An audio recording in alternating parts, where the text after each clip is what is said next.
3 hari lepas aku baru resign kerja aku. Ada beberapa konflik yang berlaku dalam company, gaduh dengan bos, dan aku decide malah nak panjang-panjang cerita, aku resign je lah. So hari ni aku nak on the way ke Singapore. Harapnya ada sinar lah. Aku nak cuba promote app dan cari kerja juga. Aku drive, aku dari Melaka, dalam 2 jam setengah macam tu. Johor, Iskandar, naik bas masuk Singapore. So naik MRT. Aku lama tak pergi Singapore. Aku rasa 5 tahun lepas aku last pergi. Thank you guys, doakan. Alright guys, sekarang dah sampai dekat Iskandar, Kota Iskandar, Johor. Jalanan tadi buat masa dalam 2 jam setengah lah. So ini aku singgah solat Jumaat dekat Masjid Kota Iskandar. Orang ni aku on the way pergi stesen bas untuk tunggu bas Causeway CW. Pemandangan sangat terik. Dan naik bas CW aku actually banyak salah naik bas. Ni dah sampai dekat Singapore. Cross border daripada CIQ nak masuk Singapore. Okay, dah masuk Singapore dah. So ni aku dah turun. Aku actually nak pergi tempat event yang pertama. Ada nama tempat tu Lorong AI. Ya betul. Ni jumpa Nazran. Nazran dulu dia kerja kat Malaysia, sekarang dia kerja kat Singapore lah, bawah company startup di Singapore. So aku cakap dia peace nak buat vlog. So dia tunjuk ni lah stiker Lorong AI.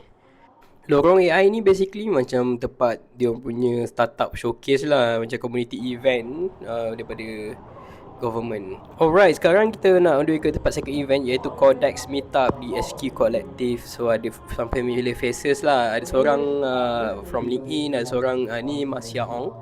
Dia aku punya interviewer dulu. Alright guys, so konklusi ni dapat ke tak aku promote Sidechain kat Singapore, which is agak first time founder kan, macam agak awkward lah nak hand out di business card. Sekejap aku ambil. Aku dah siap semangat lah, aku print business card Sidechain. Siap ada coupon code lagi. Coupon code ni by the way tak aktif je. Kalau korang nak discount kat Sidechain boleh reach out kat aku.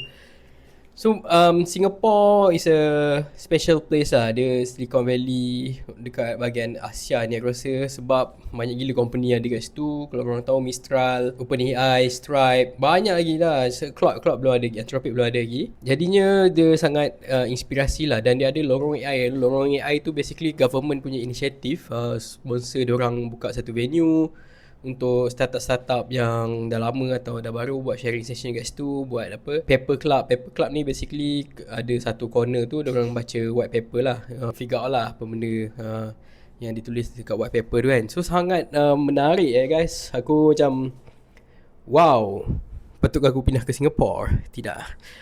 Jadinya macam tu lah. So konklusinya, aku dah buka Sidechain dekat market US, meaning dah settle di pricing semua lah. Tapi belum sempat nak promote lagi. InsyaAllah dalam month kedua. So far okay lah, update Sidechain dah 450 registration dan 77 subscription. Tolak yang dah cancel maybe dalam dah jadi 60 lebih balik lah. Tak apa, kita push lagi. Kita tanya feedback diorang kenapa diorang cancel, and then fix on that lah. Alright guys, thank you so much for watching this video. Aku harap korang like dan subscribe. Itu saja journey Singapore. Pendek je, tak panjang sangat. So yeah, enjoy. Thank you guys, bye.